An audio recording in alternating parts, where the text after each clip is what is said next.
ఆత్మబంధువులందరికీ నమస్కారము. ఈరోజు మనకి స్పీకర్‌గా కొండారెడ్డి మాస్టర్ గారు వచ్చారు. వీరు సీనియర్ పిరమిడ్ మాస్టర్. వీరి ఆధ్యాత్మిక ప్రయాణం 98 ఇయర్‌లో స్టార్ట్ అయింది. మీరు ఆ తర్వాత 3.5 ఇయర్స్ మెడిటేషన్ సాయిబాబా టెంపుల్‌లో చెప్పారు. ఆ తర్వాత వీరు ఉస్మానియా యూనివర్సిటీ యూత్‌తో కలిసి పైమా వైస్ ప్రెసిడెంట్‌గా చేశారు. మరి ఆ తర్వాత సిటీ మొత్తం ఎంతో మందికి మెడిటేషన్ క్లాసెస్ కండక్ట్ చేశారు. మరి వీరు వెజిటేరియన్ ర్యాలీ చేయించారు. వన్నెస్ వర్క్షాప్స్ కూడా చేయించారు. ఆ తర్వాత వీరు మనకి ధ్యాన విద్యార్థి అనే ప్రాజెక్ట్ చేపట్టి విద్యార్థుల్లో ధ్యానం గురించి అవేర్‌నెస్ తీసుకురావడానికి ప్రయత్నం చేశారు. ఆ ప్రాజెక్ట్‌ని సక్సెస్‌ఫుల్‌గా ఫినిష్ చేశారు. మరి అంతటితో ఆగకుండా వీరు ఇంకా అవేర్‌నెస్ తీసుకురావడానికి గాను దివ్య విద్య అనే కాన్సెప్ట్ పైన టీచర్స్‌కి, పేరెంట్స్‌కి మరి స్టూడెంట్స్‌కి కలిపి కంప్లీట్‌నెస్ ఎడ్యుకేషన్ సిస్టమ్ మీద రావడానికి గాను వారి జీవన విధానంలో మార్పుల కోసం వీరు ఈ కాన్సెప్ట్‌ని రీసెంట్‌గా ఫినిష్ చేసి బుక్ కూడా రిలీజ్ చేయడం జరిగింది. మరి వీరు గద్వాల్లో మెడిటేషన్ సెంటర్ రన్ చేస్తున్నారు. ఈ రోజు మనకు చిరంజీవత్వం అనే టాపిక్ పైన మరి విజ్డమ్ షేర్ చేస్తారు. కొండారెడ్డి మాస్టర్ గారు, మీకు మా పిరమిడ్ కాల్ సర్వీస్ నుంచి వెల్కమ్ సార్. Thank you. ముందుగా పిరమిడ్ మెడిటేషన్ కాల్ సర్వీసెస్ వారికి మీ ద్వారా ఎంతోమంది కొత్త వాళ్లకు మరి పాత వాళ్లకు ఎంతో ఆత్మజ్ఞానము జ్ఞాన విద్య అందుతుంది.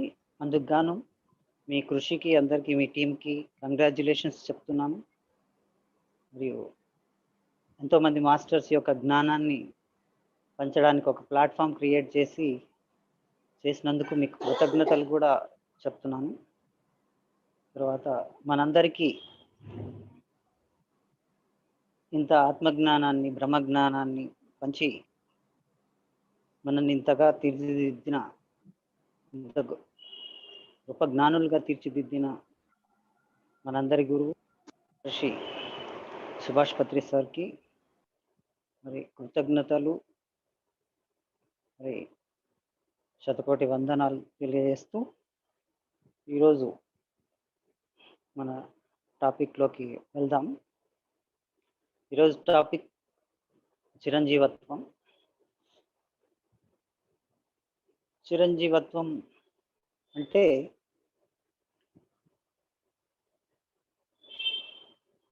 జనరల్గా మన అందరికీ తెలుసు, భగవద్గీత ద్వారా కానీ మరి ఏ ఆధ్యాత్మిక గురువు ద్వారా అయినా సరే మనం విన్నది ఏమిటంటే ఆత్మకు చావు లేదు. శరీరం చావు ఉంటే అది శరీరానికి మాత్రమే అన్నది మనం వింటూ వచ్చాం. సో చిరంజీవత్వం అంటే ఏంటంటే ఇక్కడ ఆత్మకు చావు లేదు, అది సత్యం. ఓకే, అది అందరూ ఆధ్యాత్మికవేత్తలు యాక్సెప్ట్ చేసిన మరి అందరి చేత ప్రబోధించబడుతున్న సత్యం.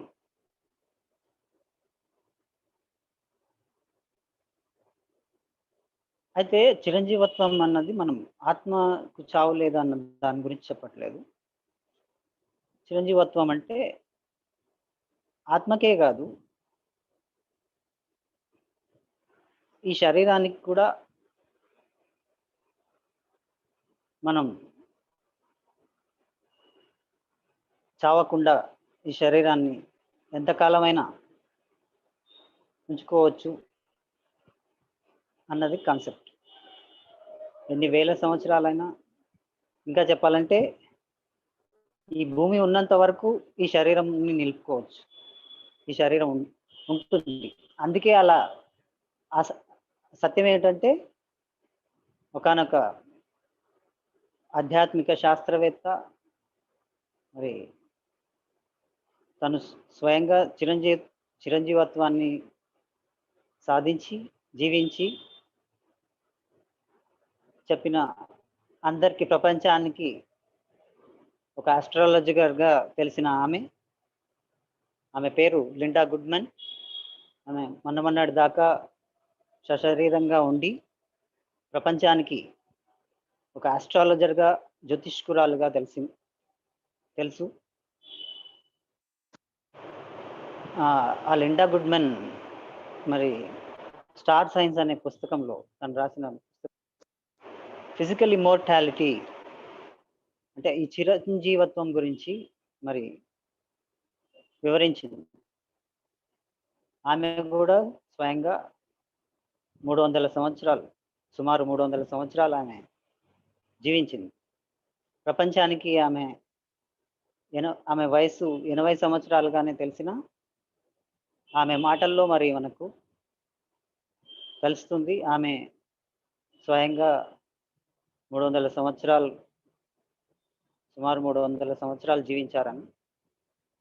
సో ఆమె మాటల్లో ఆమె ఏం చెప్తుందంటే, ప్రతి ఈ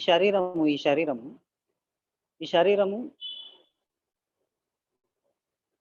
తయారయ్యేది ఈ భూమి మీద జీవించి, ఈ భూమి ఎంతకాలం ఉంటుందో అంతకాలం ఈ శరీరం ఉండడానికే తయారవుతుంది. శరీరానికి చావు అనేది చాలా మంది మనం ఇప్పటిదాకా మనం అనుకుంటున్నది, మనం నమ్ముతున్నది చావు తప్పదు అని నమ్ముతున్నాము. కానీ చావు తప్పదు కాదు, చావు కంపల్సరీ కాదు. చావు కంపల్సరీ అని అనుకుంటున్నాం కాబట్టి కంపల్సరీ అయిపోతుంది. నిజానికి అది సత్యం కాదు. సత్యం ఏమిటంటే, ఈ భౌతిక శరీరము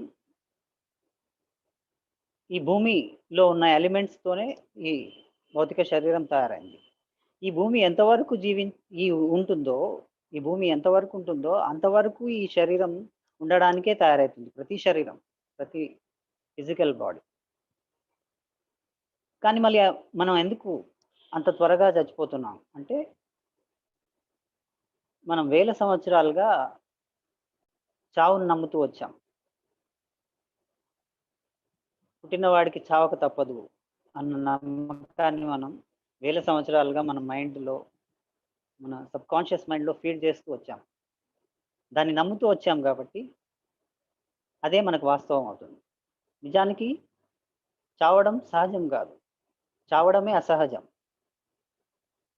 అనేది ఆ సత్యం చెప్తుంది. సో చిరంజీవత్వం అంటే భౌతిక శరీరానికి కూడా చావు లేదు. ఈ భూమి ఉన్నంత వరకు ఈ శరీరం ఉంటుంది, మనం ఉంచుకుంటే ఉంటుంది. సో అయితే అలా ఎవరైనా జీవించారా, చిరంజీవులుగా ఉన్నారా అంటే, మనకందరికి చిరంజీవత్వం గురించి తెలుసుకున్నప్పుడు జనరల్గా కొద్దిగా ఆధ్యాత్మిక పరిచయం ఉన్న వాళ్ళందరికీ గుర్తుకొచ్చేది మరి ఆంజనేయ స్వామి చిరంజీవి. ఆంజనేయ స్వామి వయసు 7600 సంవత్సరాలుగా ఇప్పటికీ హిమాలయాల్లో మరి సశరీరంగా జీవిస్తున్నాడు. అలాగే ఆంజనేయ స్వామి కన్నా ముందు ఎంతోమంది ఉన్నారు. ఉదాహరణకు మార్కండేయుడు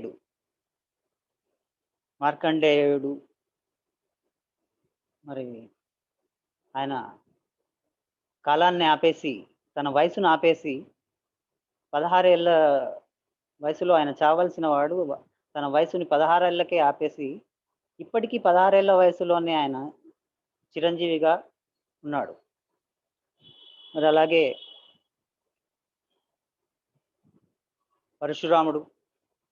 పరశురాముడు చిరంజీవి. మరి ఇంకా మహాభారత కాలంలో వాళ్ళలో ఎంతోమంది చిరంజీవులుగా ఉన్నారు. వేదవ్యాసుడు, మహాభారతాన్ని రాసిన వేదవ్యాసుడు చిరంజీవి. మరి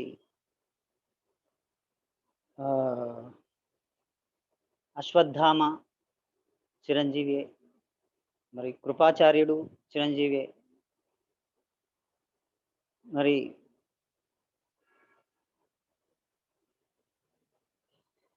నిన్న మొన్న మనకు యోగానంద పరమహంస ఒక యోగి ఆత్మకథ ద్వారా పరిచయమైన తర్వాత బాబా సినిమా ద్వారా ప్రచారమైన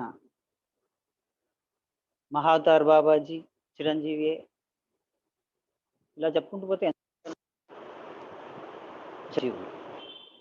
మనకు తెలిసిన వాళ్ళే ఎంతమంది ఉంటే తెలియని వాళ్ళు ఇంకా ఎంతమంది ఉన్నారో. సో చిరంజీవత్వం అనేది సహజం.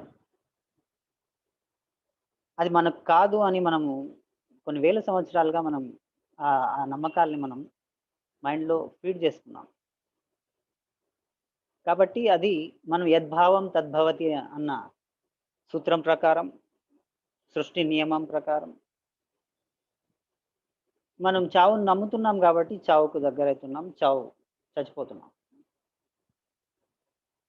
మనకు అసత్యాన్ని సత్యంగా ప్రచారం చేయబడ్డది, నమ్మించబడ్డది. చావు అనేది కంపల్సరీ కాదు. ఓన్లీ ఆత్మకే కాదు, భౌతిక శరీరానికి కూడా కంపల్సరీ కాదు. మనం కావాలనుకుంటే చావకుండా మనకి ఈ లోకం, ఈ భూమి మీద మనకు ఒకవేళ ఇంకా ఈ భూలోకాన్ని అంతా చూసేసాను, నేర్చుకోవాల్సిందంతా నేర్చుకున్నాను, ఇంకా వెళ్ళిపోదాము అనుకుంటే అప్పుడు కూడా మనం చచ్చిపోవాల్సిన అవసరం లేదు. మనం ఒక సీతలాగా, ఒక రాముడిలాగా, రాముడు చచ్చిపోలేదు. రాముడు మరి మనం అయోధ్య పక్కన ఉన్న సరియు నదిలోకి నడుచుకుంటూ వెళ్ళి ఆయన అంతర్ధానం అయిపోయాడు. మరి అలాగే అంటే ఫిజికల్ బాడీతోనే ఆయన తన వైబ్రేషన్స్ని పెంచుకొని మళ్ళీ అంతర్ధానం అయిపోయాడు. అలాగే సీత కూడా తన వైబ్రేషన్స్ని పెంచుకొని చచ్చిపోలేదు, వైబ్రేషన్స్ని పెంచుకొని అలా వెళ్ళిపోయింది. అలా ఎంతోమంది మనకు శ్రీపాద శ్రీవల్లభ దత్త అవతారము లేకపోతే దత్త అంశ ఆయన శ్రీపాద శ్రీవల్లభ ఆయన కూడా ఇక్కడే కృష్ణానదిలో మళ్ళీ ఆయన కృష్ణానదిలోకి వెళ్ళిపోయి ఆయన అంతర్ధానం అయిపోయాడు. అలాగే మనకు జాన్ బప్టిస్ట్ ఆయన కూడా మరి జీసస్ వచ్చే ముందే ఆయన నదిలో మునిగి అలా వెళ్ళిపోయాడని విన్నాం. సో ఇలా మనకు తెలిసిన వాళ్ళు ఎంతోమంది ఉన్నారు, ఇంకా తెలియని వాళ్ళు ఎంతమంది ఉన్నారో. సో కాబట్టి ఒకవేళ ఈ లోకాన్ని, ఈ భూమిని వదిలిపెట్టి వేరే లోకాలకు వెళ్ళిపోవాలని అనుకున్నా కానీ చచ్చిపోవాల్సిన అవసరం లేదు. ముసలితనంతో రోగాలతో చచ్చిపోయి మనం ఈ శరీరాన్ని వదిలిపెట్టి వేరే లోకానికి వెళ్ళాల్సిన అవసరం లేదు. సశరీరంగా మనం శరీరాన్ని విస్ఫోటనం చేసుకుని మన వైబ్రేషన్స్ని పెంచుకొని మనం అంతర్ధానం అయిపోవచ్చు పైలోకాలు సశరీరంగా. సో ఈ సత్యాన్ని చెప్పడము, ప్రచారం చేయడం నాకెంతో ఇష్టం. నేను అదే కావాలనుకుంటున్నాను. నేను అలాగే చిరంజీవిని కావాలనుకుంటున్నాను. సో కాబట్టి నాకు అది ఎంతో ఇష్టమైన టాపిక్ ఇది. సో అయితే దీనివల్ల ఏంటి, చిరంజీవత్వం వల్ల ఏంటి అంటే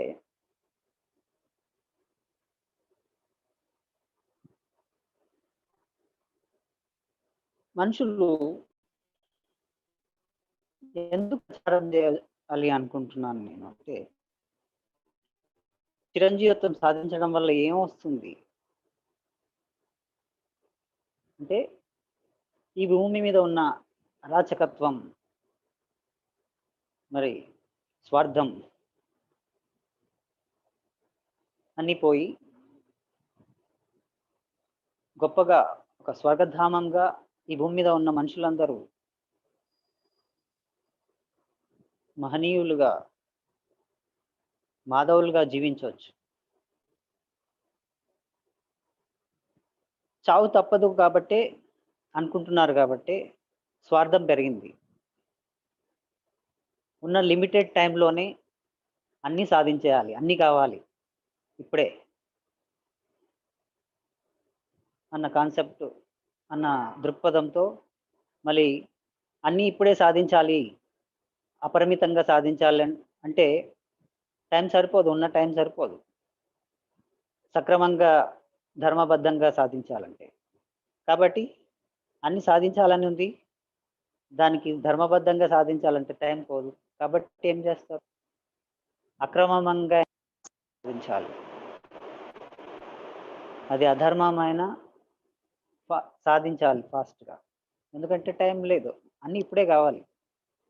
సో దానికోసం అన్ని ఇప్పుడే అనుభవించాలి. దానికోసమని అందరూ ధర్మాల విచక్షణ పక్కన పెట్టేసి స్వార్థపూరితులై అరాచకాలకు పాల్పడుతూ, అధర్మాలకు పాల్పడుతూ ఈ భూమి మీద జీవితాన్ని, భూమి మీద మనుషుల జీవితాన్ని నరకప్రాయం చేస్తున్నారు. వాళ్ళ జీవితము నరకప్రాయం చేసుకుంటున్నారు, పక్క వాళ్ళ జీవితాలని నరకప్రాయం చేస్తున్నారు.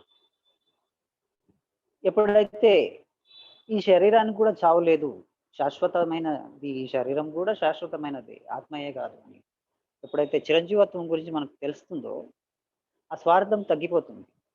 సరే, ఓకే, ఇప్పుడు నాకు ఈ టైంలో కాకపోతే నేను ఇంకా టైం ఉంది కదా, తీరికగా సాధిస్తాను, సాధన చేసి తీరికగా సాధిస్తాను. ఏం తొందర ఉంది? నేనేం 100 ఏళ్ళకే చచ్చిపోవట్లేదు కదా, కాబట్టి తీరికగా సాధిద్దాం. ఈ అటెంప్ట్లో కాకపోతే నెక్స్ట్ అటెంప్ట్లో చేద్దాం, నెక్స్ట్ అటెంప్ట్లో కాకపోతే నెక్స్ట్ అటెంప్ట్లో చేద్దాం, అయినా ధర్మబద్ధంగానే చేద్దాం. ఎందుకు తొందర ఏముంది? అందరికీ ఇప్పుడు తొందర ఉంది, తొందరగా చదవాలి, తొందరగా ఉద్యోగం చేయాలి, తొందరగా పెళ్లి చేసుకోవాలి, తొందరగా పిల్లల్ని కనాలి, తొందరగా పిల్లల్ని చూడాలి, చచ్చిపోవాలి తొందరగా. అన్ని తొందర మైండ్లో అసలు ఏం చేస్తున్నాము, ఎందుకు చేస్తున్నాము అని ఒక దేన్ని ఆస్వాదించట్లేదు. ఫాస్ట్గా మైండ్ అట్లా ఒక రోబోలాగా ఫీడ్ చేసుకొని పరుగులు పెడుతున్నారు, జీవించట్లేదు, జీవితాన్ని ఆస్వాదించట్లేదు, ఎరుకతో జీవించట్లేదు, అన్కాన్షియస్గా వాళ్ళు కొట్టుకుపోతున్నారు. సో ఎప్పుడైతే మనకి చిరంజీవత్వం అనే కాన్సెప్ట్ మనకు అర్థమవుతుందో ఆ తొందర అనేది వెళ్ళిపోతుంది, స్వార్థం అనేది వెళ్ళిపోతుంది, అధర్మం అనేది వెళ్ళిపోతుంది. అప్పుడు ఈ భూమి మీద జీవితం అద్భుతంగా ఉంటుంది. సో అందుకోసమని నేను ఈ కాన్సెప్ట్ని అందరిలోకి తీసుకెళ్ళాలని అనుకుంటున్నాను. మనుషుల్ని మాధవులుగా తయారు చేస్తుంది ఈ కాన్సెప్ట్, మనుషుల్ని మనిషిగా తీర్చిదిద్దుతుంది. మనుషుల్లో మానవత్వాన్ని పరిమళింపజేస్తుంది.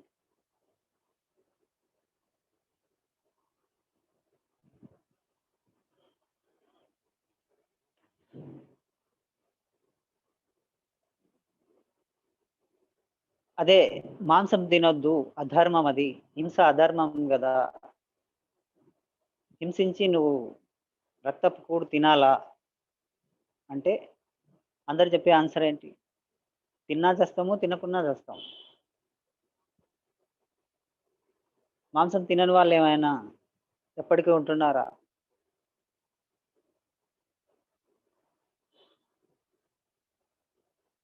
హింస చేయని వాళ్ళు ఏమన్నా ఎప్పటికీ ఉంటున్నారా అని కామన్ మ్యాన్ ప్రశ్న, అందరు ప్రశ్న అది. అదేదో తిని చేద్దాం అనుకుంటున్నారు. సో అంటే చావు తప్పదు కాబట్టి ఇంకా ఏదో ఒకటి అనుభవించేసి చద్దాము అన్న ఆ దృక్పథంతో అధర్మాలకి ఎక్కువగా పాల్పడుతున్నారు. సో ఇలాంటి అధర్మాలన్నీ మన శాశ్వతత్వం గురించి మనం తెలుసుకున్నప్పుడు తగ్గిపోతాయి. భూమి స్వర్గధామం అవుతుంది. కాబట్టి ఈ చిరంజీవత్వాన్ని ప్రచారం చేయడం అనేది చాలా ఇంపార్టెంట్ అని నేను అనుకుంటున్నాను. మరి ఆ లిండా గుడ్మన్ ఆమె ఉద్దేశం కూడా అదే.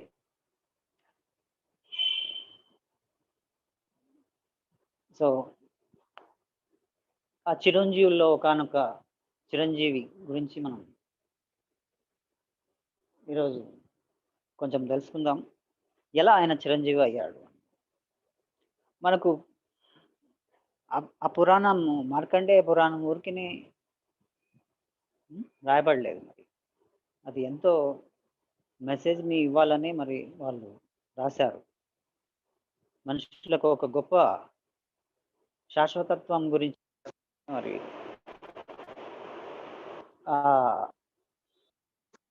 పురాణం రాయబడ్డది. ఇది మానవాళికి ఇవ్వబడ్డది, మార్కండేయ పురాణం. ఈ మార్కండేయుడు ఎవరు అంటే అనే మహర్షి మరి మరుద్మతి అనే మహర్షి భార్య, వైఫ్ మరుద్మతి, ఆ దంపతుల కుమారుడు అన్నమాట. ఆయన మనకు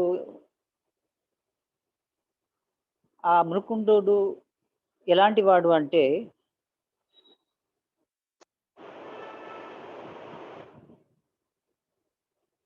ఆయన ధ్యానం చేస్తే గొప్ప ధ్యాన యోగి. ఆయన ధ్యానం చేస్తే, ఆయన ధ్యానంలో కూర్చుంటే పక్కన మృగాలు వచ్చి ఆయనను రాసుకుంటూ వెళ్ళిపోయినా కానీ ఆయనకు ఆ స్పర్శ అనేది మరి ఆయన స్పర్శ కూడా ఆయనకు తెలియసేది కాదు. అంత కఠోరంగా, అంత కఠినమైన ధ్యాన సాధనలో ఉండేవాడు ఆయన. అంత దీక్షగా, అంత పట్టుదలగా ఉండేవాడు. అందుకే ఆయనకు ఆ పేరు వచ్చిందనమాట, మృకుండు అంటే మృగాలు డిస్టర్బ్ చేసినా కానీ, తనను రాసుకుంటూ పోయినా కానీ, ఆ అడవిలో ఆయన తపస్సు, ఆయన ధ్యానం చేసుకుంటూ కూర్చుంటే ఆయనను రాసుకుంటూ పోతున్నా కానీ, ఆ మృగాలు రాసుకుంటూ పోతున్నా కానీ ఆయనకు డిస్టర్బెన్స్ అనేది అయ్యేది కాదు. అంత దీక్షగా, అంత డీప్గా, అంత పట్టుదలగా ఆయన చేసేవాడు అనమాట. కాబట్టి ఆయనకు మృకుండు అని పేరు వచ్చింది అనమాట. సో మనకు అన్ని పేర్లలోనే మన ఋషులు, మన పురాణాల్లో కానీ, మన ఇతిహాసాలలో కానీ, మన ఆధ్యాత్మిక లిటరేచర్లో భారతదేశంలో ముఖ్యంగా ఆ పేరులోనే ఉంటుంది, ఆ పేరులోనే కాన్సెప్ట్ ఉంటుంది. సో అంటే మృకుండు ఎవరు అంటే ఆ పట్టుదల. మనం చిన్న చిన్న దానికి అక్కడ ఆ డిస్టర్బెన్స్కి డిస్టర్బెన్స్ కళ్ళు తెరిచి చూస్తుంటాం. కానీ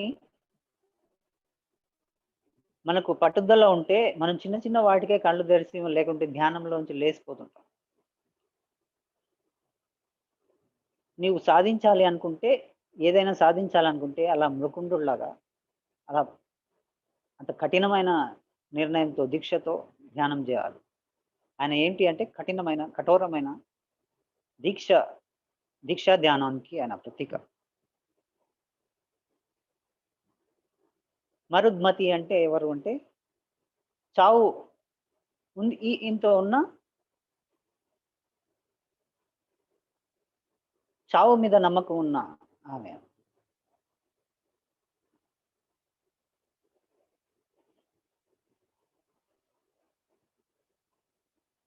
సో వీరిద్దరికి ఫస్ట్ సంతానం లేదు. సో సంతానం కోసం వీళ్ళు తపస్సు చేశారు. ప్రత్యక్షం అయ్యాడు. ఏం అంటే మాకు సంతానం లేదు, సంతానం కావాలి అన్నాడు. సరే ఇస్తాను కానీ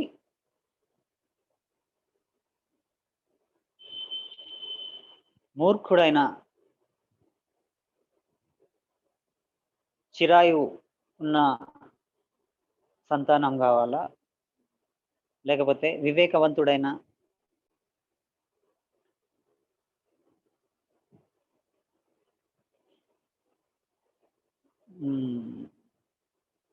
అల్ప అల్పకాలం జీవించే అల్పాయుష్కుడైన పుత్రుడు కావాలా అని అడుగుతాడనమాట శివుడు.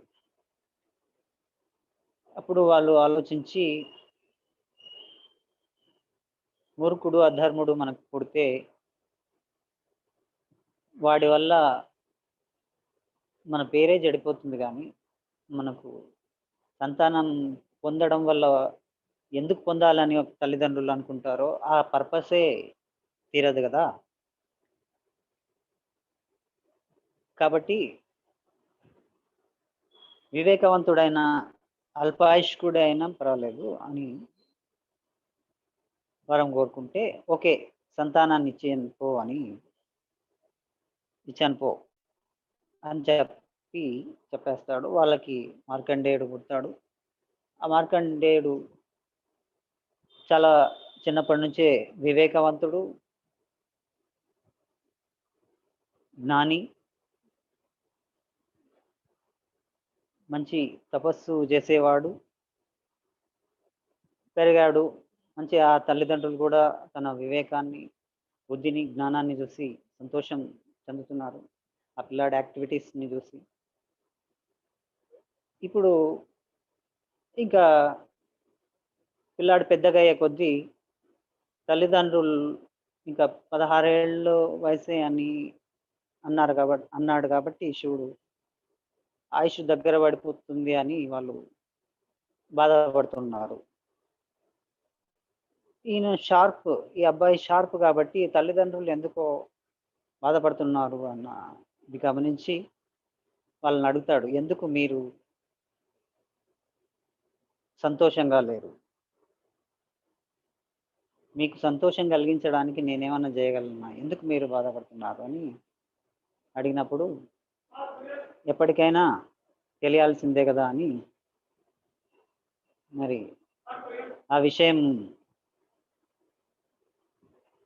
చెప్తారు వాళ్ళు. ఇలా నీకు 16 ఏళ్ళ వయసు ఆయుష్య ఉంది, నువ్వు ఇంకా బ్రతికితే బాగుండు అని మేము కోరుకుంటున్నాము, కానీ నీ ఆయుష్ 16 ఏళ్ళే ఉంది, అందుకని అది బాధపడుతున్నాము అని చెప్పినప్పుడు, ఓహ్ ఇంత విషయానికి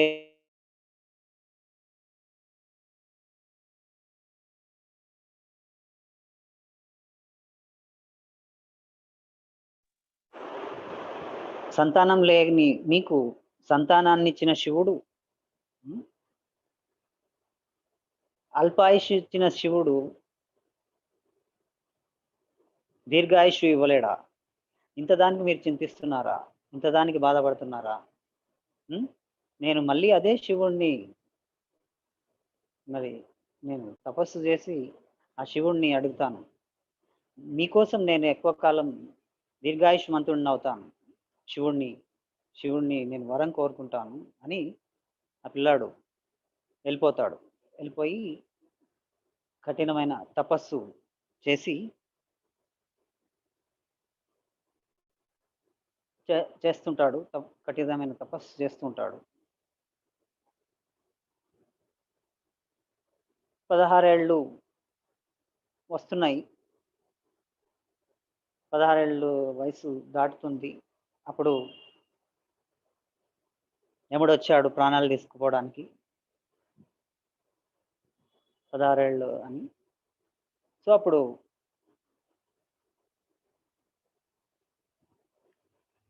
మనకు అక్కడ స్టోరీలో ఏముంటుందంటే, ఆ పిల్లాడు ఆ శివలింగాన్ని గట్టిగా పట్టుకున్నట్టు, నువ్వు రా, నేను నీ ప్రాణాలు తీసుకుపోతానని యముడు అడిగితే, నేను రాను, నేను నా తల్లిదండ్రుల కోసం మంతుడిగా కావాలనుకుంటున్నాను అని ఆ శివలింగాన్ని పట్టుకోవడం. మరి నువ్వు ఎలా రావో అని యమపాశం విసరడం, యముడు ఆయన ప్రాణాలు హరించడానికి. అప్పుడు ఆ శివుడి లింగానికి, ఆయన మెడతో పాటు శివలింగానికి ఆ పాశం చుట్టుకోవడం. అప్పుడు శివుడు కోపంతో ప్రత్యక్షమై మళ్ళీ యముణ్ణి కాలుతో తన్ని త్రిశూలంతో చంపేయడం, యముణ్ణే చంపేయడం. మార్కండేయుడి కోసం యముణ్ణే చంపేయడం అనేది మనం ఆ కథలో విన్నాం.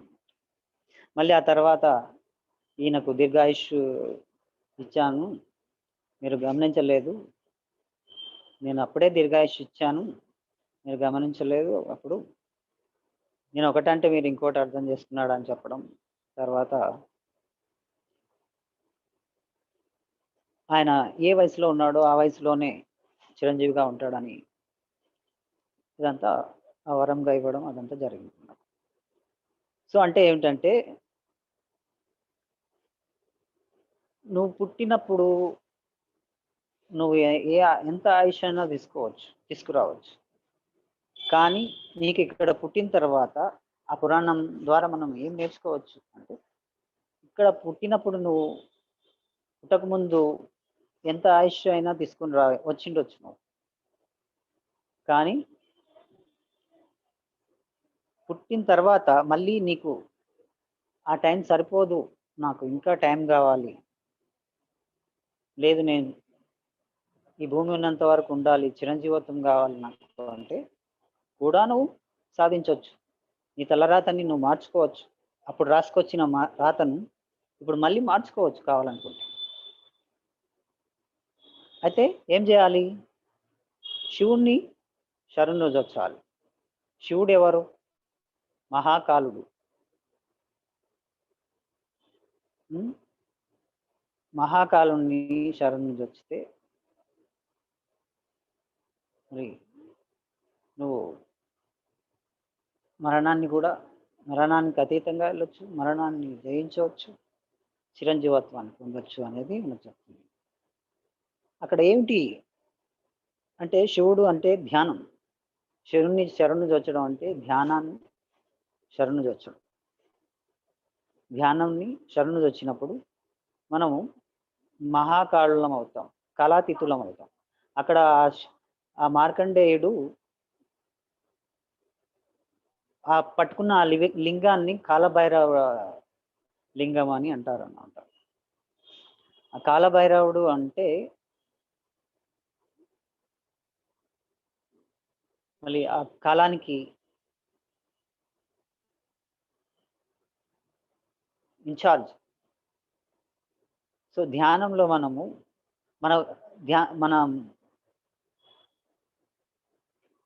మన కాన్షియస్నెస్లో కాలభైరవత్వం అనేది, మనం శివుడు అయితే మన కాన్షియస్లో ఇంకొక ఆస్పెక్ట్ కాలాతీత స్థితి, దాన్ని కాలభైరవుడు అంటాడు. శివుడి అంశాన్ని కాలభైరవుడు కదా. మన ఆత్మ శివుడు అయితే శివుడికి రకరకాల ఆస్పెక్ట్స్, ఆత్మకి రకరకాల ఆస్పెక్ట్స్లో రుద్రుడు అని, కాలభైరవుడు అని ఇలా ఉంటుంది కదా. అందులో కాలభైరవుడు అంటే కాలానికి అతీతుడు, అంటే ఈ ఆత్మ కాలానికి అతీతమైంది. ఆ కాలానికి అతీతమైన ఆస్పెక్ట్ని మనం ఎప్పుడైతే శరణు జొచ్చుతామో, ఆ ఆస్పెక్ట్ని మన లోపల ఎప్పుడైతే కాలాతీత స్థితిని మనం మన లోపల మేల్కొల్పుతామో, అప్పుడు మనం కాలాన్ని ఆపవచ్చు. మన కాలాన్ని ఆపి మన జీవితాన్ని ఎంతకాలమైనా పొడిగించుకోవచ్చు, ఎప్పటికీ ఉండవచ్చు. కాలమే లేనప్పుడు ఇంకా ఆయుష్ తీరిపోవడం అనేది ఎక్కడుంది? కాలాతీతంగా మనం ఉన్నప్పుడు ఇంతకాలం జీవించాలి అనేది ఏముంది?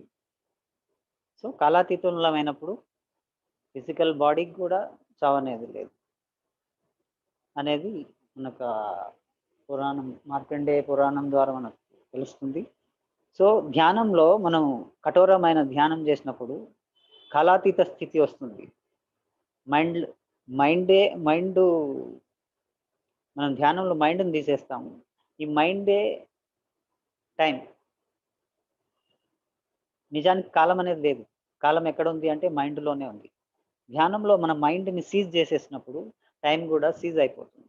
కాలం కూడా ఆగిపోతుంది. కాలం పోయినప్పుడు ఇంకా అప్పుడు అక్కడ శాశ్వతత్వం ఉంటుంది.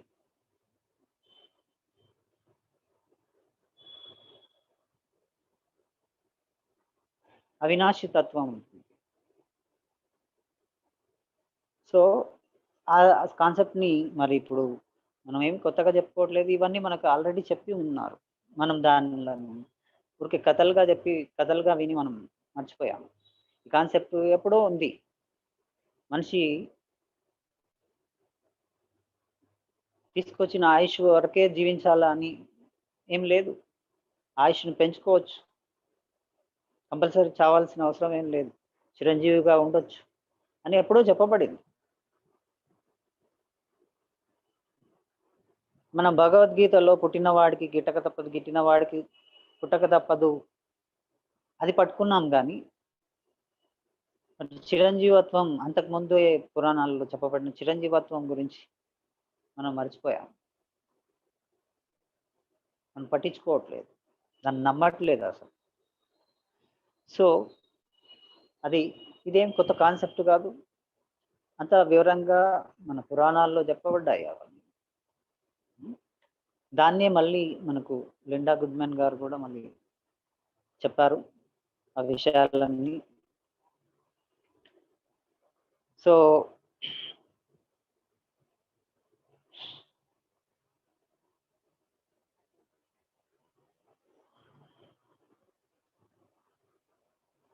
మనము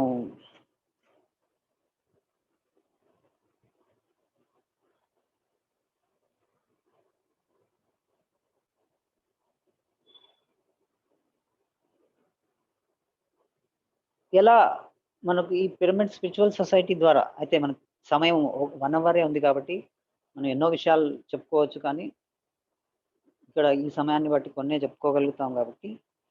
సో చిరంజీవత్వం సాధించడానికి మనం ఎలా సాధించవచ్చు అంటే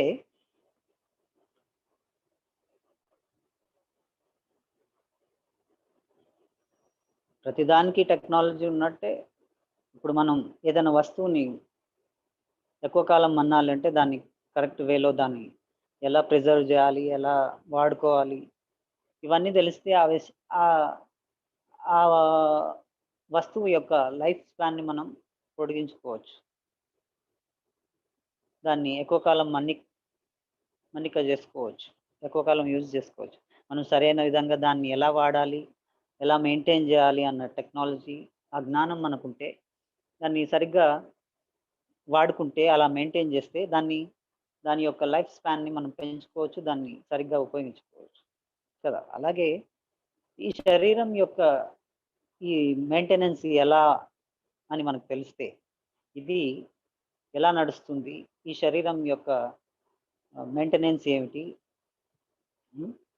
ఈ విషయాలన్నీ మనకు తెలిస్తే ఈ శరీరాన్ని కూడా మనం ఎలా ఉపయోగించుకుంటే ఇది ఎక్కువ కాలం ఉంటుంది, ఎలా మెయింటైన్ చేస్తే ఇది ఎక్కువ కాలం ఇది నడుస్తుంది అని కూడా ఇది కూడా ఒక ఇన్స్ట్రుమెంటే. ఆత్మకు ఇది ఒక ఇన్స్ట్రుమెంట్. ఈ శరీరం కూడా ఈ ఇన్స్ట్రుమెంట్ని, ఈ శరీరాన్ని కూడా మనం ఎన్ని వేల సంవత్సరాలైనా ఈ భూమి ఉన్నంత వరకు కూడా మనం ఈ శరీరాన్ని ఏ వయసులో కావాల్సితే ఆ వయసులో, 20 ఏళ్ళ వయసులో కావాల్సి 20 ఏళ్ళ వయసులో ఉంచుకోవచ్చు, 40 ఏళ్ళ వయసులో కావాలంటే 40 ఏళ్ళలో ఏ వయసులో కావాల్సితే ఆ వయసులో మనం ఉంచుకొని అలాగే మెయింటైన్ చేయవచ్చు.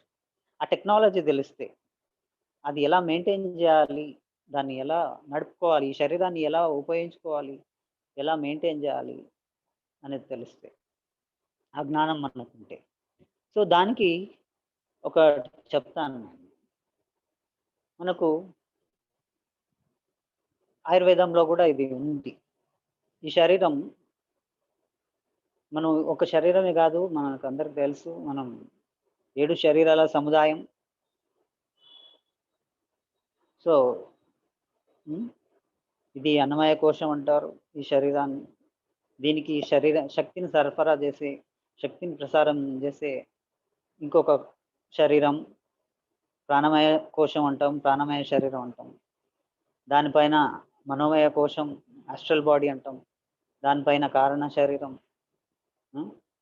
ఇలా 7 శరీరాలు మనకు ఉన్నాయి. ఈ శరీరానికి అవన్నీ ఆధారం. ఈ శరీరానికి, ఈ భౌతిక శరీరానికి శక్తిని సరఫరా చేసే శరీరం పేరు ప్రాణమయ శరీరం. అంటే ఈ శరీరం నడుస్తుంది అంటే ఈ శరీరానికి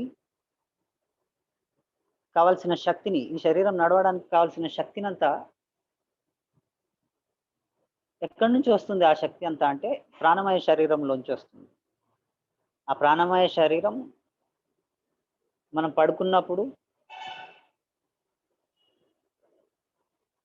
నేచర్లోంచి ఎనర్జీని, విశ్వమయ ప్రాణశక్తిని అబ్జార్బ్ చేసి తీసుకొని మనకు ఈ భౌతిక శరీరానికి శక్తిని ప్రసారం చేస్తుంది.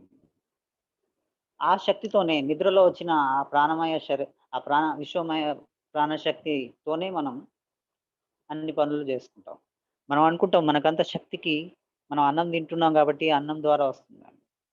అన్నం ద్వారా వచ్చే శక్తి చాలా నెగ్లిజిబుల్ అమౌంట్ ఆఫ్ ఎనర్జీ. దాని ద్వారానే అన్ని జరుగుతలేవు.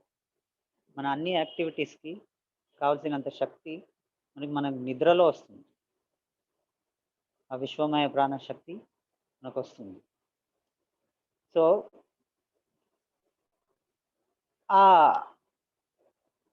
అంటే ఆ ప్రాణమయ శరీరం మనకు శక్తిని తీసుకొని ఈ భౌతిక శరీరానికి నడిపిస్తుంది.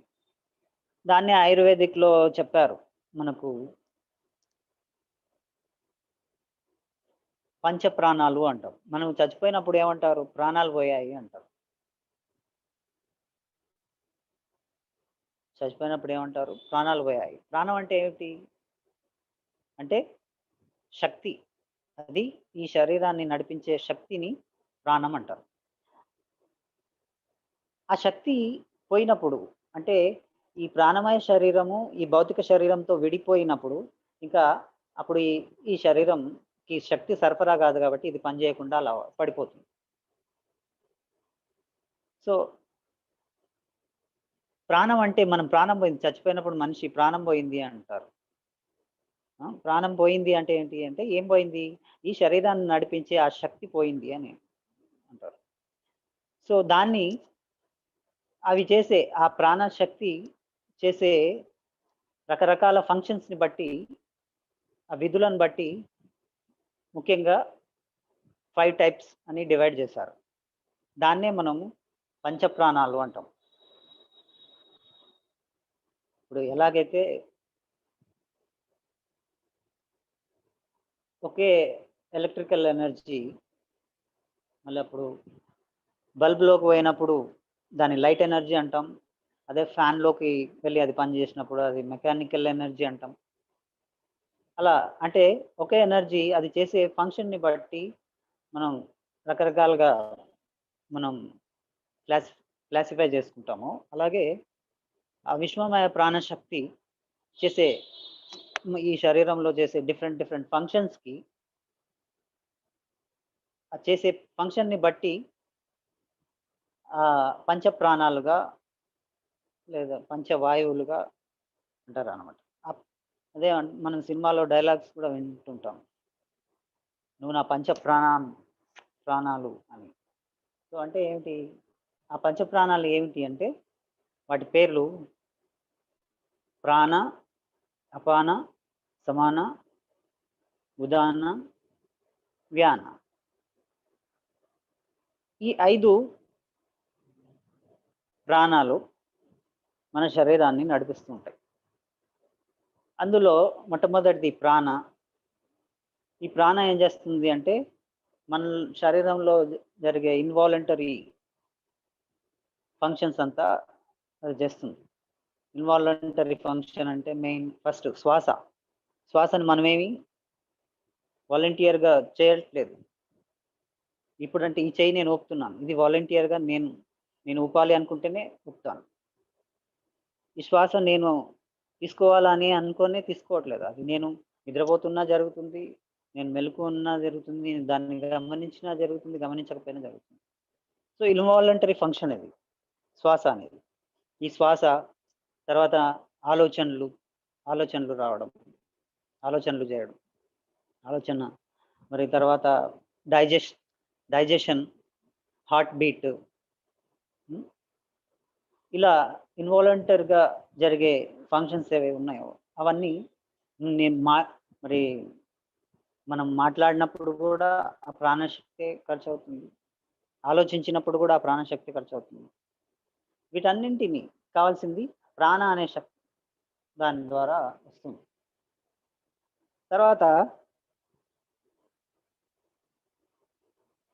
అపాన అంటే మనకు ఎక్స్క్రిషన్. మనకు ఈ శరీరంలో రకరకాల కెమికల్ రియాక్షన్స్ జరిగినప్పుడు వేస్ట్ ప్రోడక్ట్స్ అంతా ఫామ్ అయినప్పుడు అవన్నీ బయటికి పంపించడానికి ఆ ఫంక్షన్ చేసే శక్తి పేరు ప్రాణశక్తి పేరు అపాన. తర్వాత సమాన అంటే ఇది ఒక లాబొరేటరీ, ఇక్కడ ఎన్నో కెమికల్ రియాక్షన్స్ జరుగుతున్నాయి, డైజెషన్ ఇవన్నీ. సో అందులో ఈ కెమికల్ రియాక్షన్స్ జరిగినప్పుడు ఈ ఈ మొత్తం వాటిని బ్యాలెన్స్డ్గా ఉంచడం, ఓకే, ఏది ఎంత ఉండాలో అంత బ్యాలెన్స్డ్గా ఉంచడానికి ఆ ఫంక్షన్ని చేసే ప్రాణశక్తి పేరు సమాన. అంటే మన బాడీ టెంపరేచరు ఒకలాగా మెయింటైన్ చేయాలి, 98.6, ఓకే. ఆ టెంపరేచర్ కన్నా 1 డిగ్రీ పెరిగినా మనకు అస్వస్థత వస్తుంది, అంటే జ్వరం వచ్చిందంటారు. 1 డిగ్రీ తగ్గినా కూడా అస్వస్థత అవుతుంది, లో ఫీవర్, హై ఫీవర్. మన బ్లడ్లో షుగర్ లెవెల్స్ పెరిగినా ఒక డిసీజ్, తగ్గినా ఒక డిసీజ్, ఓకే, లో sugar, high sugar. Heart beat ఉంది, హార్ట్ బీట్ పెరిగినా ఒక డిసీజ్, హార్ట్ బీట్ తగ్గినా high BP, low BP. So ఇలా ప్రతిదీ ఒక మెయింటైన్ చేయాలి, సమానంగా మెయింటైన్ చేస్తుండాలి, ఎంత ఉండాలో అంత ఉండాలి. అంతకు మించిన ఒక అస్వస్థత, అంతకు తగ్గిన ఒక అస్వస్థత, వీటినన్నింటిని మెయింటైన్ చేసే ఆ ప్రాణశక్తి పేరు సమాన.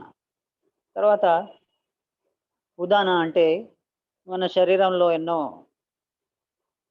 మార్పులు జరుగుతుంటాయి, పాత కణాలు పోతుంటాయి, కొత్త కణాలు వస్తూ ఉంటాయి. ఎక్కడన్నా దెబ్బలు తగిలినప్పుడు మనకు అక్కడ హీలింగ్ అవుతుంది, ఆ పాత డెడ్ సెల్స్ దగ్గర రీప్లేస్ అయ్యి కొత్త సెల్స్ అక్కడ వస్తాయి. ఆ హీలింగ్ అనేది మళ్ళీ ఉదాన అనే ప్రాణశక్తి చేస్తుంది. తర్వాత వ్యాన ఏం చేస్తుందంటే ఇప్పుడు హీలింగ్ జరగాలంటే పాత సెల్స్ పోయి కొత్త సెల్స్ రావాలి అక్కడ. ఆ కొత్త సెల్స్ రావాలి అంటే కొత్త సెల్స్ ప్రొడ్యూస్ కావాలి కదా, ఆ కొత్త సెల్స్ని ప్రొడ్యూస్ చేసేది వ్యాన అనే ప్రాణశక్తి. సో ఈ పంచప్రాణాలు మన బాడీని మెయింటైన్ చేస్తుంటాయి. ఈ పంచప్రాణాలని మనం మెయింటైన్ చేస్తుంటే ఈ శరీరం ఎప్పుడు ఎన్ని వేల సంవత్సరాలైనా ఇలాగే ఇదే వయసులో, ఏ వయసులో కావాల్స్తే ఆ వయసులో అలాగే మెయింటైన్ అవుతుంది. అయితే ఈ టెక్నాలజీ మనకు తెలియక మనం ఈ ఎనర్జీలను మనం ఎక్కువ తక్కువగా ఉపయోగించి మనం ఆ ముసలితనం తెచ్చుకొని, రోగాలు తెచ్చుకొని మనం తొందరగా చావుకు దగ్గర అవుతున్నాం. సో ఇప్పుడు దాన్ని ఈ మెయింటైన్ చేయడం కోసమే మరి ఎట్లా ఖర్చు అవుతుందో చెప్తాను. ఫర్ ఎగ్జాంపుల్, మనకు ఒక 1000 క్యాలరీస్ మన దగ్గర ఎనర్జీ ఉందనుకో, 1000 క్యాలరీస్లో ఈ పంచప్రాణాలకి 200 డిస్ట్రిబ్యూట్ అయ్యాయి. ఈ 200 మనం మెయింటైన్ చేస్తూ ఉంటే మన శరీరం ఎప్పటికీ ఇలాగే మెయింటైన్ అవుతుంది, ఏ అనారోగ్యం లేకుండా ఇలా ఎప్పటికీ మెయింటైన్ అవుతుంది. సపోజ్ మనం అలా కాకుండా మనము ఆకలి ఇప్పుడు ఫస్ట్ ప్రాణశక్తి దేన్ని, ఫస్ట్ ప్రాణం అంటే ప్రాణ ఏం చేస్తుంది, మన శ్వాసను, డైజెషన్ని, వీటిని అంతా మెయింటైన్ చేస్తుంది కదా, మన మాటల్ని, ఆలోచనలు మెయింటైన్ చేస్తుంది కదా. సో మనము తినాల్సిన దానికన్నా ఎక్కువ తిన్నామనుకో, లేకుంటే ఈ శరీరం శాకాహారం కోసం నిర్మించబడింది, మనం దీంట్లో మాంసాహారం వేసామనుకో, మాంసాహారం అరగడానికి మనకి మళ్ళీ చాలా ఎక్కువ టైం పడుతుంది. 3 డేస్ పడుతుంది మాంసాహారం కంప్లీట్గా డైజెషన్ కావడానికి. మళ్ళీ అంత ఎక్కువ కాలం అంత వర్క్ జరిగిందంటే ఏమవుతుంది, ఎంత ప్రాణశక్తి ఖర్చు అవుతుంది అక్కడ. ఉం? మనం సపోజ్ మనకి ఒక 3 రొట్టెల ఆకలి ఉందనుకో, మనం కర్రీ బాగుందని 4 రొట్టెలు 5 రొట్టెలు తిన్నాం అనుకో, అదంతా ఎక్కువ లోడు, అప్పుడు దానికంతా ఎక్కువ శక్తి ఖర్చు అయిపోతుంది. కానీ దానికి కేటాయించబడ్డ శక్తి 200. ఎక్కువ లోడ్ పడ్డప్పుడు ఏమవుతుంది, ఎక్కువ శక్తిని ఖర్చు చేస్తాం. మాటలు ఉన్నాం, మనం ఒక మాట మాట్లాడాల్సిన దగ్గర 10 మాటలు మాట్లాడినాం, ఎంత ఎక్కువ శక్తి ఖర్చు అయిపోతుంది. అనవసరమైన చెత్త వాగుడు మాట్లాడుతాం. మన మాటలు ఊరికే నోరుంది కదా అని ఎన్నో మాటలు మాట్లాడతాం. ప్రతి మాట ఎంతో శక్తి,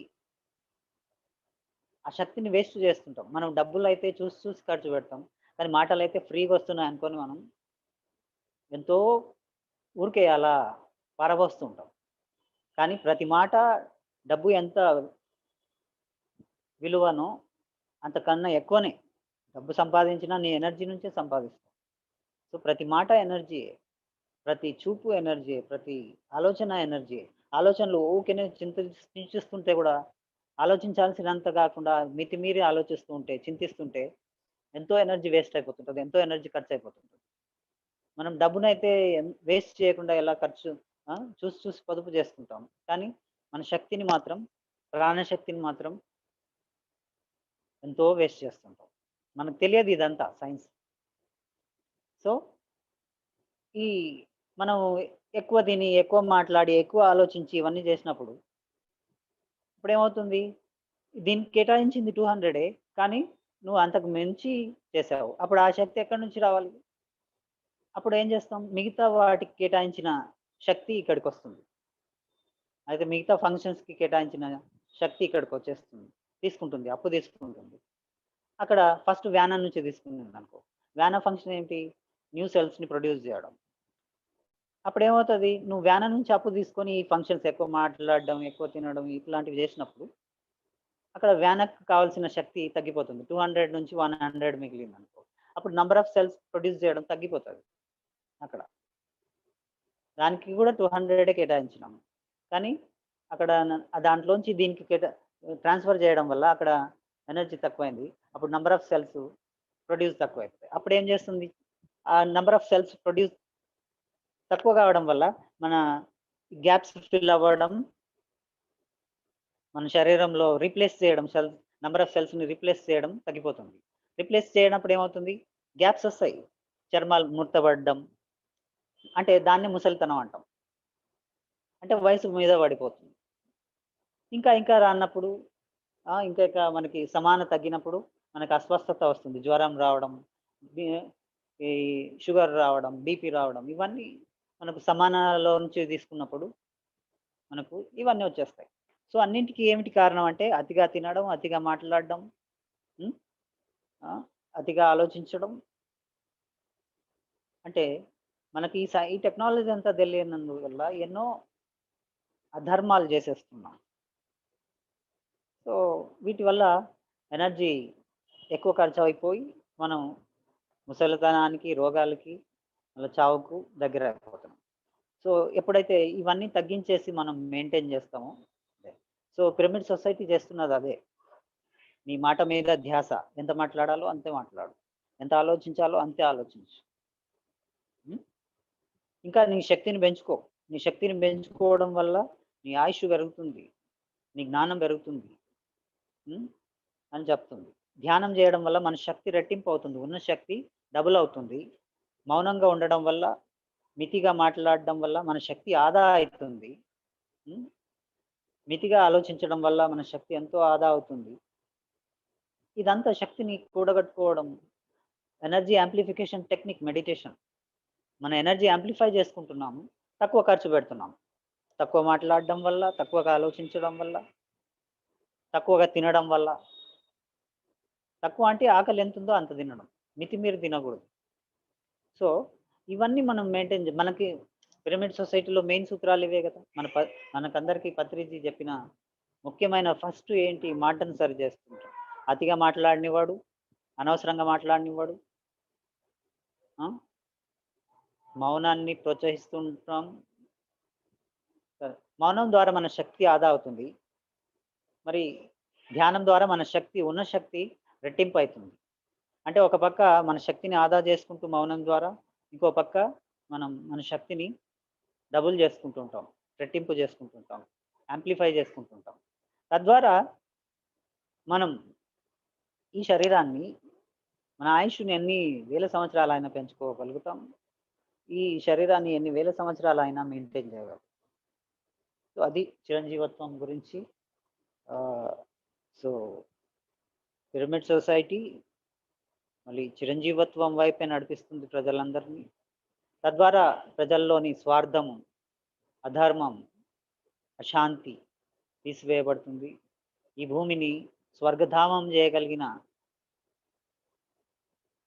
ఏకైక ఫార్ములా ఎవరి దగ్గర ఉంది అంటే అది పిరమిడ్ స్పిరిచువల్ సొసైటీ దగ్గరే ఉంది. ఆ పిరమిడ్ సొసైటీ చేస్తున్నది మనుషుల్ని చిరంజీవులుగా చేయడం దిశగానే మళ్ళీ చేస్తుంది. సో ఇది చిరంజీవత్వం గురించి. ఇంకా ఎంతో ఉంది కాన్సెప్ట్. అయితే అదంతా లిండా గుడ్మెన్ ది పుస్తకం చదివితే మీకు ఇంకా ఎన్నో విషయాలు తెలుస్తాయి చిరంజీవత్వం గురించి. ఈ సత్యం ఎంత మాట్లాడితే, ఆమె చెప్పింది, లిండా గుడ్మెన్ ఏం చెప్పిందంటే, చిరంజీవత్వం ఎవరైనా సాధించాలంటే ఫస్ట్ ఈ సత్యం తెలుసుకోవాలి. ఫస్ట్ పాయింట్ ఏంటంటే ఈ సత్యం తెలుసుకోవాలి. ఏంటి అంటే మనిషికి చావు కంపల్సరీ కాదు, అంటే శరీరానికి చావు కంపల్సరీ కాదు. ఈ శరీరం శాశ్వతంగా కూడా ఉంచుకోవచ్చు అన్న సత్యం తెలుసుకోవాలి ఫస్ట్ పాయింట్. ఈ సత్యాన్ని తెలుసుకొని దీన్ని నమ్మాలి. తర్వాత దీన్ని మాట్లాడాలి అందరి దగ్గర, అందరికి తెలియపరచాలి. ఎందుకంటే పంచితే పెంచబడుతుంది. నువ్వు ఎంత ఇతరులకు చెప్తావో వాళ్ళు ఎగతాళి చేయొచ్చు, నవ్వచ్చు. హరే రే వీడు చిరంజీవి అవుతాడు అంటావు, హాహా నవ్వచ్చు. నేను ఎంతోమందికి చెప్పాను, నవ్వుతారు నా ఫ్రెండ్స్ కూడా. అహాహా అని వీడు నవ్వుతారు. ఓకే, నవ్వని. వాళ్ళు నమ్మకపోతే వాళ్ళకే నష్టం. మనం అమృతాన్ని ఇస్తున్నాం, వాళ్ళు స్వీకరించకపోతే ఎవరికి నష్టం? దాన్ని ఎగతాళి చేస్తే ఇది అమృతమా, ఇది సరాయి అంటే నష్టపోయేది వాళ్ళే. మనం అమృతం తీసిస్తున్నాము, వాళ్ళు ఇది బీర్ అని ఎగతాళి చేస్తే చేయని, నష్టపోయేది ఎవరు? వాళ్ళే. కానీ నువ్వు చెప్పడం వల్ల, నువ్వు ఆ ధర్మం నిర్వర్తించడం వల్ల నీకు మాత్రం మరి నీ సబ్ కాన్షియస్ మైండ్లోకి అది స్ట్రాంగ్గా కాన్సెప్ట్ నాటబడి నువ్వు మాత్రం చిరంజీవి అవుతావు. నువ్వు మాత్రం ఆ లాభాన్ని, ఆ చిరంజీవత్వం అనే లాభాన్ని నువ్వు పొందుతావు. కాబట్టి ప్రతి ఒక్కరు దీని గురించి మాట్లాడాలి. వాళ్ళు ఏమనుకుంటారో, వాళ్ళు ఏం నవ్వుతారో అనే విషయాన్ని పక్కన పెట్టాలి. వింటారో వినరో పక్కన పెట్టాలి. విన్నా వినకపోయినా మనం కలిసిన వాళ్ళందరికీ మనం చెప్తూ ఉండాలి. ఫ్రెండ్స్కి, బంధువులకి, అందరికీ చిరంజీవత్వం గురించి చెప్తూ ఉండాలి. సిగ్గుపడకూడదు. ఏదైనా తప్పుడు మాటలు చెప్పడానికి, పుకార్లు చెప్పడానికి సిగ్గుపడాలి. కానీ అద్భుతమైన బ్రహ్మజ్ఞానాన్ని ఇవ్వడానికి మనం ఎందుకు సిగ్గుపడాలి? సిగ్గుపడాల్సిన మాటలే అందరూ బహాటంగా చెప్తున్నప్పుడు బ్రహ్మజ్ఞానాన్ని చెప్పడానికి మనం ఎందుకు సిగ్గుపడాలి? నవ్వే వాళ్ళు ఎప్పుడూ ఉంటారు, అల్పజ్ఞానులు ఎప్పుడు నవ్వుతూ ఉంటారు. ఏ జ్ఞానిని చూసి ఏ మూర్ఖులు నవ్వలేదు? భూమి గుండ్రంగా ఉంది అన్నప్పుడు నవ్వలేదా ప్రజలు? నవ్వే వాళ్ళు ఎప్పుడు ఉంటారు. కానీ భూమి గుండ్రంగా ఉన్నదన్నది సత్యం. తర్వాత తెలుసుకుంటారు. బట్ తెలుసుకున్నా తెలుసుకోకపోయినా నువ్వు సత్యం చెప్పడం ద్వారా నీకే బెనిఫిట్. బహాటంగా బల్లగుద్ది నువ్వు మాట్లాడుతూ ఉండాలి ప్రతి ఒక్కరి దగ్గర. తర్వాత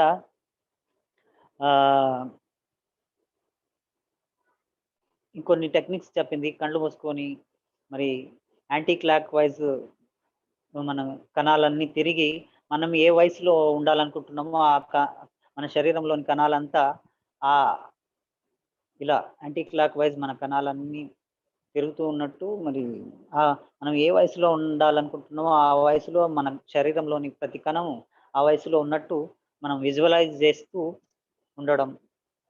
తర్వాత ఇంకా మాంసాహారం తినకపోవడం, తర్వాత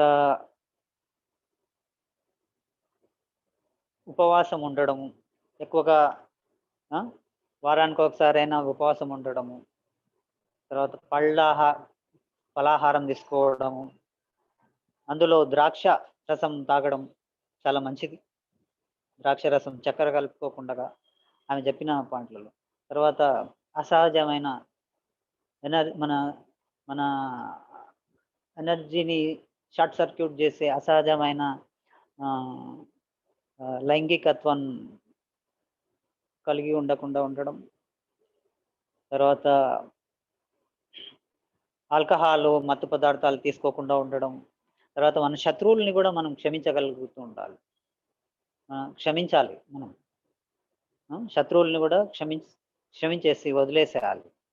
తర్వాత మన దగ్గర ఉన్న ధనం సంపదని మన ఫ్రెండ్స్కి, మనకి తెలియని వాళ్ళకు కూడా, స్ట్రేంజర్స్ కూడా ఈక్వల్గా పంచుతూ ఉండాలి. తర్వాత చావు భయాన్ని వదిలేయాలి. మన వాళ్ళు చచ్చిపోతారేమో, మన అనుకున్న వాళ్ళు, మన ఫ్రెండ్స్ కానీ, మన బంధువులు కానీ, మన కుటుంబ సభ్యులు కానీ చచ్చిపోతారేమో అన్న భయాన్ని కూడా వదిలేయాలి. సో తర్వాత ఇంకొక ఇంపార్టెంట్ విషయం, మనకు వయసు మీద పడడానికి, మన చావుకి దగ్గర కావడానికి కారణం ఏంటంటే మనము కాలాన్ని నమ్మడం. కాలం అనేది ఇల్యూజన్ అనేది తెలుసుకోవాలి. కాలం అనేది ఇల్యూషన్, కాలం లేదు అనేది తెలుసుకోవాలి. మనము మన బర్త్డే, నా వయసు ఇంత అని నువ్వు ఇన్ని చెప్పుకోవాల్సిన వయసు, నాకు ఇంత వయసు అని చెప్పుకోవాల్సిన ఆ లెక్కలు కట్టుకోకూడదు. నాకు ఇంత వయసు, నేను ఇంత అని ఆ లెక్కలు చేసుకోకూడదు. ఎప్పుడు నువ్వు ఏ వయసులో ఉండాలనుకున్నావో ఆ వయసే చెప్పు. నువ్వు ఎవరన్నా అడిగితే వాళ్ళు నవ్వచ్చు, కానీ నువ్వు అదే చెప్పాలి, నవ్వుకోకని కాదు. నీకు 20 ఏళ్ళ వయసులో ఉండాలనుకుంటే నీ వయసు ఎంత అని ఎవరన్నా అడిగితే నా వయసు 20 ఏళ్ళు అని చెప్పాలి. అంతేగాని వాళ్ళు ఏమనుకుంటారేమో అని మనం ఆ వయసుని ఎక్కువగా చెప్పుకోవాల్సిన అవసరం లేదు. సో అంటే నువ్వు ఆ లెక్కలన్నీ కడుతూ ఉంటే, నువ్వు సమయాన్ని కొలుస్తూ ఉంటే, నువ్వు ముసలితనానికి మళ్ళీ తద్వారా చావుకు దగ్గర అవుతుంటావు. నువ్వు చావును జయించాలి అంటే, అమరత్వాన్ని పొందాలి అంటే సమయాన్ని మర్చిపోవాలి. సమయాన్ని నీ మైండ్లోంచి తీసేయాలి, నీ కాన్షియస్నెస్లోంచి తీసేయాలి. సమయం అనేది ఇల్యూజన్ అని తెలుసుకోవాలి, అప్పుడే తీసేస్తాం. సమయం అనేది ఇల్యూజన్, దానికి నిజంగా అది లేదు సమయం. ఇంకా ఎన్నో రహస్యాలు ఆ పుస్తకంలో, చిరంజీవత్వం అనే పుస్తకంలో ఉంది. నేను అందరినీ ఆ పుస్తకం చదవాలని కోరుకుంటున్నాను. చదివి ఆ కాన్సెప్ట్స్ అన్నింటినీ అందరికీ మళ్ళీ చెప్పాలని కోరుకుంటున్నాను. ఇంతటితో సమయం అయిపోయింది. ఇప్పటికే కొంచెం ఎక్కువ సమయం తీసుకున్నాను. Thank you very much for the team, Pyramid call services టీమ్కి thank you very much. Thank you sir. ఒక 10 minutes మెడిటేషన్ చేయించమని అడుగుతున్నారు, చేయిస్తారా సార్? ఓకే, చేద్దామా? ఓకే. అందరు హాయిగా కూర్చోండి. కొత్త వాళ్ళందరికీ, తెలియని వాళ్ళ కోసం చెప్తున్నాను. ధ్యానం ఎక్కడైనా ఎప్పుడైనా చేయొచ్చు. కుర్చీలో కూర్చొని చేయొచ్చు, కింద కూర్చొని చేయొచ్చు, గోడ కానుకొని చేయొచ్చు. కింద కూర్చున్నప్పుడు చక్కములు వేసుకోవాలి. కుర్చీలో కూర్చున్నప్పుడు కాళ్ళు 2 క్రాస్ చేసుకోవాలి.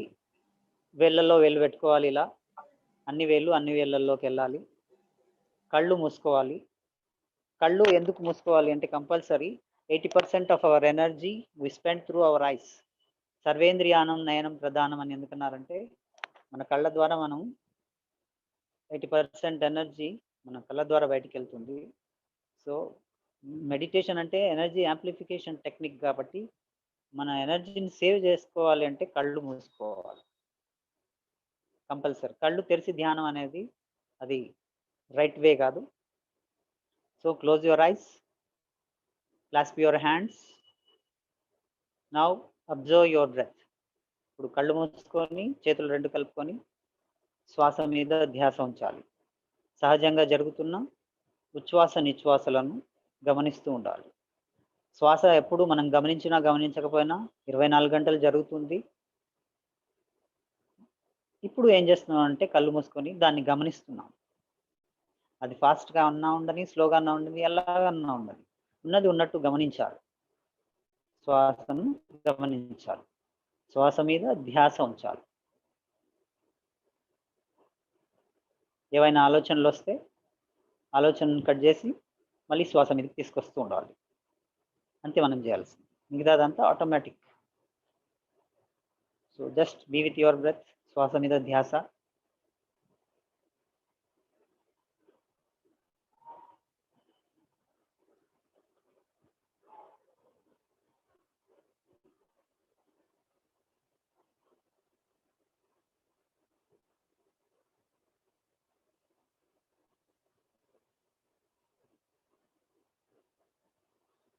నోటిలోని మౌనం మనసులోని శూన్యం. Meditation is nothing but making mind empty.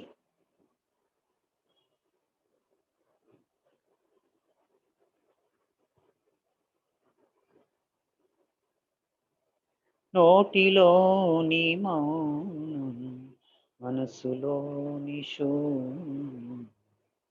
దాని పేరు దాని పేరు దాని పేరు ధ్యానము. నోటిలోని మౌనం మనసులోని శూన్యం. దాని పేరు దాని పేరు దాని పేరు ధ్యానము. నోటిలోని మౌనం.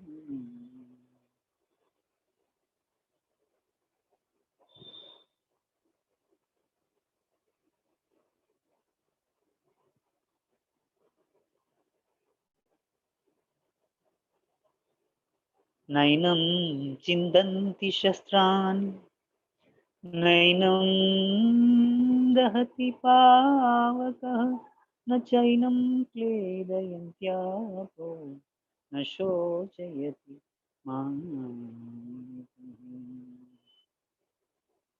అశోచాన్ అన్వశోచస్త్వం ప్రజ్ఞావాదాంశ భాషసి గతాసూన్ అగతాసూన్ చ నానుశోచంతి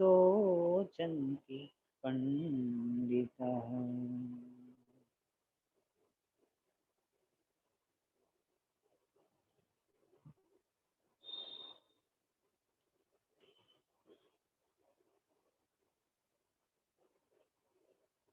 భగవద్గీత కించిత్ జీత గంగాజల లవకనికా పీత సకృదపి యేన మురారి సమాచ ప్రియతా తస్య యమేన చర్చ. భజ గోవిందం భజ గోవిందం గోవిందం భజ మూఢమతే. సంప్రాప్తే సన్నిహిత కాలే నహి నహి రక్షితి గోపీం కర్మ. భజ గోవిందం గోవిందం భజ మూఢమతే. ప్రాణాయామం ప్రత్యాహారం నిత్యానిత్య వివేక విచారం. ప్రాణాయామం ప్రత్యాహారం నిత్యానిత్య వివేక విచారం. జాప్య సమేత సమాధి వేదానం కురు అవదానం భగవదానం భజ గోవిందం భజ గోవిందం గోవిందం భజ ఓడమతే యోగరతో భోగరతో యోగరతో భోగరతో సంగరతో సంగవిహీన యోగరతో భోగరతో సంగరతో సంగవిహీన యస్య బ్రహ్మేణ రమతే చిత్తం నందతి నందతి నందతి నందతి నందతి భజ గోవిందం భజ గోవిందం గోవిందం భజ ఓగమతే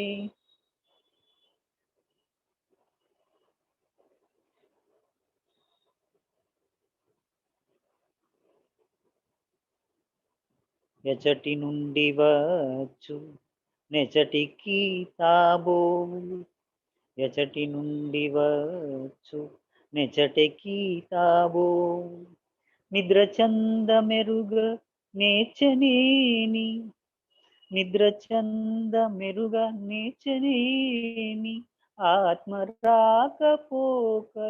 అతడకో శివయోగి విశ్వదాభిరామ వినుర వేమ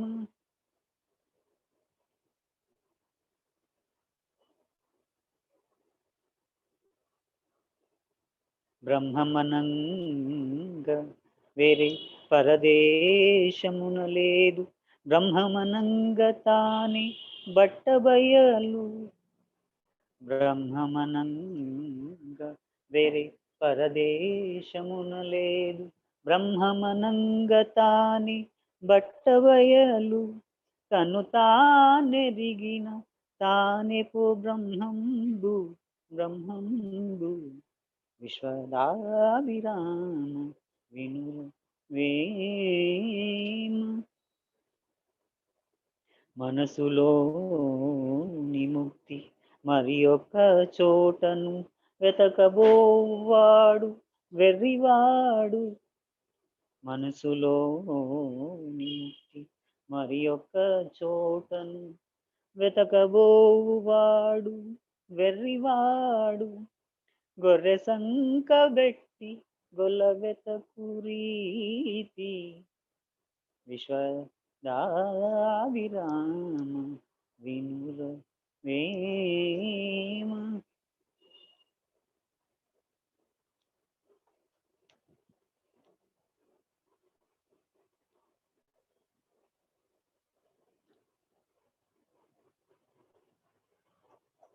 కాయమనెడి విల్లు కదలకుండగవేటి కాయమనెడి విల్లు కదలకుండగవేటి బుద్ధి అనేడి నారి పొరలకుండ బుద్ధి అనేడి నారి పొరలకుండ మనసనేటి అంబు మరి గురిసేయరా కాళికాంబ హంస కాళికాంబ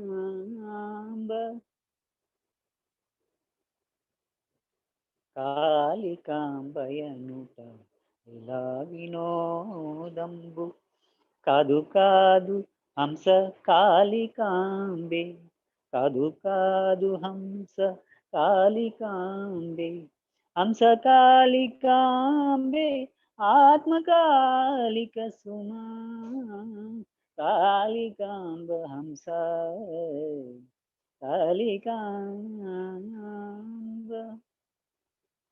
గురుముఖాన విన్ను కుండలిని శక్తి మెలుకొలిపి 6 మెట్టు లెక్క గురుముఖాన విన్ను కుండలిని శక్తి మెలుకొలిపి 6 మెట్టు లెక్క దూరదృష్టితోడు దూరశ్రవణమబ్బు కాళికాంబ హంస కాళికాంబ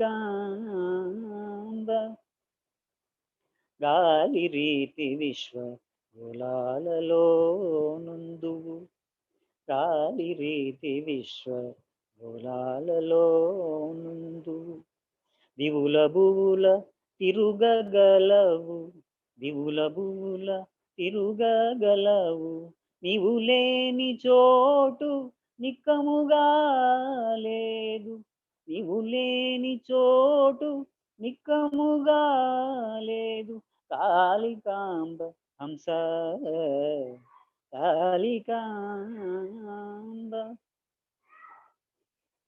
ఆరు పద్మముల ఆవలి బయలులో బ్రహ్మరంధ్రమనెడి బాట కలదు ఆరు పద్మముల ఆవలి బయలులో బ్రహ్మరంధ్రమనెడి బాట కలదు బాట వెంట నడువ పరమపదం బేగు కాళికాంబ హంస కాళికాంబ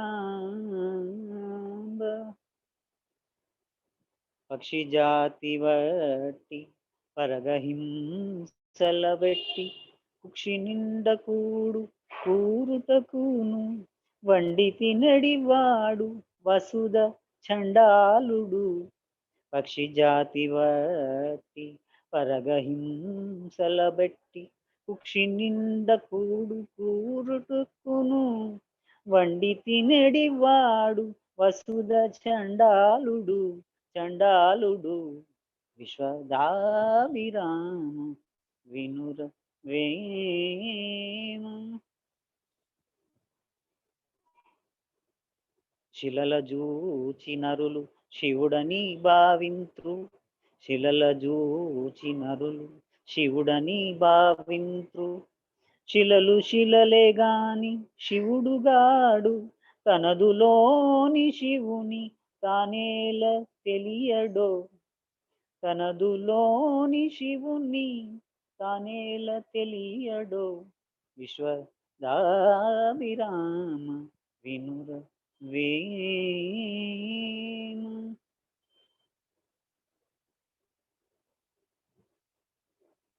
ఉత్తమోత్తమము ఉచ్ఛ్వాస నిశ్వాస ఉత్తమోత్తమములు ఉచ్ఛ్వాస నిశ్వాస పంతులరసి తాను బ్రహ్మమగుట పంతులరసి తాను బ్రహ్మమగుట ముసుగులోన శివుడు పొసగి ఉన్నాడయా కాళికాంబ హంస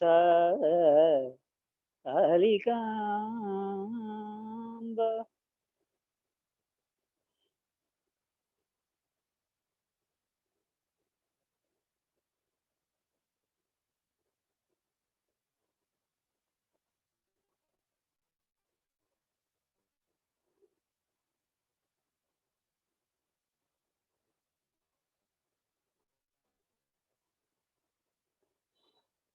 ఓకే, రెండు చేతులు తీసి కళ్ళ పైన పెట్టుకోండి. ధ్యానం చేసినప్పుడు మన చేతుల్లోకి ఎంతో శక్తి వస్తుంటుంది, వచ్చి ఉంటుంది, అక్కడంతా ఫామ్ అయి ఉంటుంది శక్తి. దాన్ని వృధా పోనీయకుండా మనం కళ్ళ పైన పెట్టుకోవడం వల్ల ఆ శక్తిని మళ్ళీ మన లోపలికి తీసుకుంటాం. 5 సెకండ్లు. 5 4 3 2 1 0. Now slowly remove your hands and open your eyes.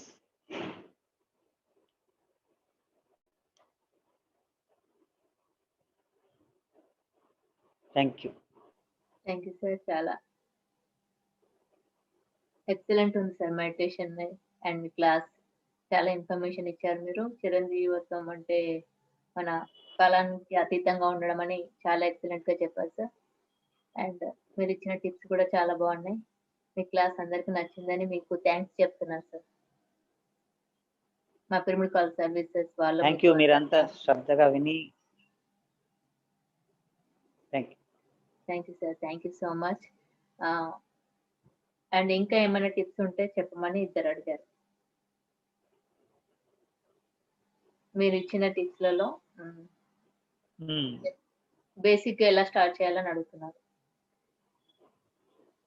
Basics ఏంటి అంటే మనకు అన్ని పిరమిడ్ సొసైటీలో చెప్పబడ్డాయి. ఏంటంటే మనకు శివుడు త్రిశూలం తో యముణ్ణి ఏమంటారు యముణ్ణి కూడా చంపేస్తాడు అన్నమాట. యముడు అంటే సృష్టి నియమాలు, యముడు అంటే సృష్టి యమ నియమాలు అని మనం అంటాం కదా, సృష్టి యొక్క రచన, ప్లాన్. సో నువ్వు ఆ త్రిశూలం అంటే మనకు ఆ త్రిశూలంలో 3 ఉన్నాయి: ధ్యానం, స్వాధ్యాయం. ఆ త్రిశూలానికి 3 స్పైక్స్ ఉంటాయి కదా, 3 ఉంటాయి కదా. అందులో ధ్యానం, స్వాధ్యాయము, సజ్జన సాంగత్యం.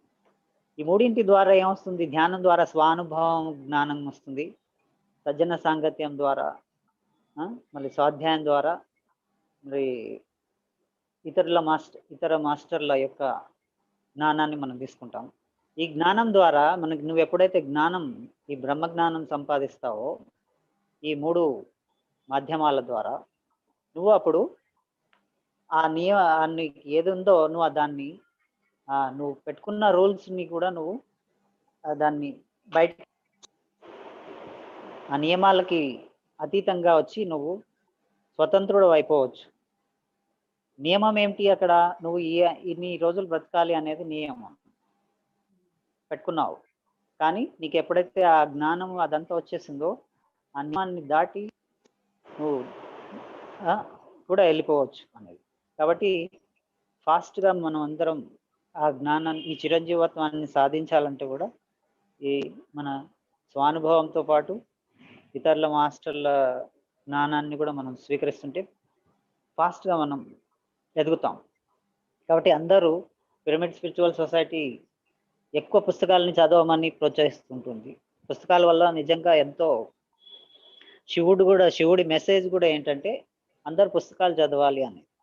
నా స్వానుభవంలో ఒక అనుభవం ఉంది. నేను ఒకసారి ఒక లోకానికి వెళ్ళినప్పుడు, అది ఆనందుడు ఉన్న లోకం అని నాకు చెప్పారు. అక్కడ మన ఈ పిరమిడ్ స్పిరిచువల్ సొసైటీ యొక్క లిటరేచర్ అంతా స్టోర్ చేయబడుతుంది అక్కడ. అంటే ఎంత గొప్ప లిటరేచర్ మన పిరమిడ్ స్పిరిచువల్ సొసైటీ ద్వారా వెలువడుతుందో, ఎంత జ్ఞానం వెలువడుతుందో. మరి ఈ పుస్తకాలన్నీ పిరమిడ్ స్పిరిచువల్ సొసైటీ ద్వారా వచ్చిన పుస్తకాలన్నీ చదివితే మరి ఎంత అద్భుతంగా తయారవుతారు మనిషి. కాబట్టి మన ఉన్నతికి ఎంతగానో ఉపయోగపడుతుంది. పుస్తకాలు కంపల్సరీ చదవాలి. చదివినవన్నీ అందరితో షేర్ చేసుకోవాలి. పంచినది పెంచబడుతుంది. సో ఇది ఎక్సలెంట్ మెసేజ్ ఇచ్చారు సార్. Really wonderful. చాలా చాలా ఇన్ఫర్మేషన్ ఇచ్చారు మీ క్లాస్ ద్వారా. అండ్ అన్ని మళ్ళీ మన PSSM లో ఉన్నాయని ఫైనల్ గా చూపించారు. Really sir, really excellent session, amazing. Thank you so much sir. Congratulations to all the team, Pyramid Meditation Call Services team ki andarki congrats. Thanks. Thank you sir. Thank you.